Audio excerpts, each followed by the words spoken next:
গায়ে এক আম গাছের ডালে বাস করত এক দুষ্টু কাক। নাম ছিল কুটকুট। সে ছিল খুব চালাক, কিন্তু একটু অহংকারী। সে মনে করত, আমি সবচেয়ে বুদ্ধিমান পাখি। নাম চিমি। চিমি খুব শান্ত, পরিশ্রমী আর নম্র স্বভাবের ছিল। একদিন চড়ুই চিমি সারাদিন উড়ে উড়ে খাওয়ার খুঁজে ঘুরছিল। অন্যদিকে কাক কুটকুট গাছে বসে বসে শুধু আওয়াজ করত, আমি তো রাজা পাখিদের। হঠাৎ বিকেলে একটি মেয়ে আম গাছের নিচে এসে কিছু মুড়ি খেতে বসল। সে উঠে গেলে এক থলি মুড়ি গাছের নিচে ফেলে চলে গেল।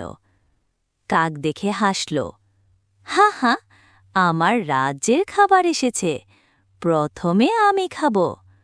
সে ঝাঁপিয়ে পড়ল থলির দিকে। কিন্তু ঠিক তখনই মেয়েটির পেতে রাখা ফাঁদ লুকানো ছিল থলির নিচে। কাক যেই না ঠোকর মারল, অমনি তার পা আটকে গেল। কাক চেঁচাতে লাগল, কা কা। কেউ আমাকে শব্দ শুনে নিচে নেমে এলো।